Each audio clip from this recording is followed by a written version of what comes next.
आज मैं तुमसे एक सच बोलूँगी। 30 के बाद लाइफ सेटल नहीं होती, लाइफ रियल हो जाती है।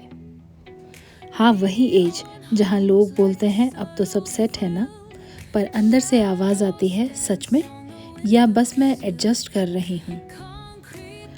अगर तुमने 30 क्रॉस कर लिया है या उसके आसपास हो तो ये वीडियो सिर्फ तुम्हारे लिए है।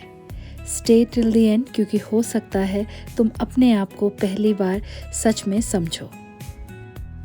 Hello friends, welcome back to my channel. ये कोई मोटिवेशन या ज्ञान नहीं है, ये एक ऑनेस्ट कॉन्वर्सेशन है। एक ऐसी बात जो तुम ओपनली डिस्कस नहीं करते। Life after 30 for women. मैं खुद 30 प्लस हूँ, इसीलिए शायद मैं भी आपके साथ इन सब बातों को रिलेट कर पाऊँगी।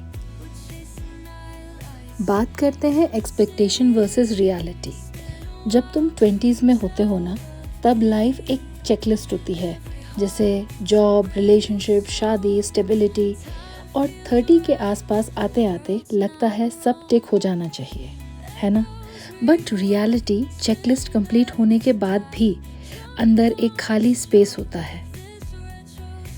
अब एक एग्जाम्पल के थ्रू इसको समझते हैं। एक लड़की जिसे मैं पर्सनली जानती हूँ, उसी का एग्जाम्पल दे देती हूँ आपको। कॉर्पोरेट जॉब, शादी, अच्छा घर सब था, पर एक दिन उसने बोला मैं खुश हूँ पर मैं नहीं हूँ। और शायद तुम भी ये फील करती होगी कभी कभी। Identity crisis. 30 के बाद सबसे बड़ा सवाल ये नहीं होता कि लोग क्या सोचेंगे, बल्कि ये होता है कि मैं खुद क्या चाहती हूँ। बिकॉज तुमने इतने साल एक बेटी, एक पार्टनर, एक एम्प्लॉय, एक वाइफ, हर रोल निभाया है, पर एक रोल रह गया, तुम्हारे खुद का। एक एग्जाम्पल के थ्रू इसे समझते हैं। वीकेंड आता है, फ्री टाइम मिलता है और तुम कंफ्यूज हो जाती हो, क्या करूं, बिकॉज तुम्हें याद ही नहीं कि तुम्हें क्या पसंद है। Friendship and loneliness. 30 के बाद फ्रेंडशिप भी चेंज हो जाती हैं, कॉल्स कम हो जाती हैं, प्लान्स कैंसिल होने लगते हैं और सडनली तुम रियलाइज़ करती हो तुम्हारे पास लोग हैं पर कनेक्शंस कम हैं। और लोनलीनेस सिर्फ अकेले होने से नहीं आती, कभी कभी वो तब आती है जब तुम सबके साथ हो पर कोई तुम्हें समझता नहीं। Body, time and pressure. Society का प्रेशर भी इस एज पे पीक पे होता है। बच्चे कब, करियर स्टेबल है, अब लेट हो रहा है, और तुम एक इनविजिबल रेस में दौड़ रही होती हो जिसका फिनिश लाइन तुम्हें खुद नहीं पता। प्लस बॉडी भी चेंज होती है, एनर्जी उतनी नहीं होती और तुम रियलाइज़ करती हो टाइम अनलिमिटेड नहीं है। और ये रियलाइजेशन स्कैरी भी होता है और पावरफुल भी। पर यहाँ से एक ब्यूटीफुल चीज़ स्टार्ट होती है।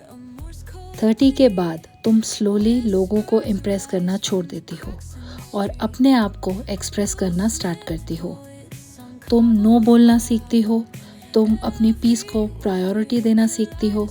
फॉर एग्जाम्पल, पहले तुम हर प्लान पे हाँ बोलती थी, अब तुम कहती हो मुझे घर पर रहना है और मैं गिल्टी नहीं हूँ।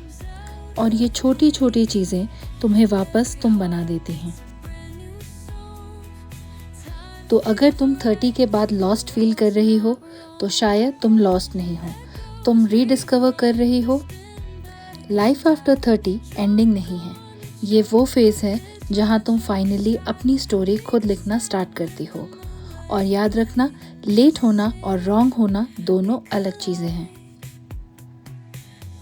अगर तुम रिलेट कर पाई हो तो कमेंट में लिखो I am finding my self, और शेयर करो उस फ्रेंड के साथ जो स्ट्रॉन्ग लगती है पर शायद अंदर से थोड़ी टायर्ड है। See you in the next one. Thank you guys. Thank you for watching my videos. Please do like, share and subscribe. Thank you. All the best.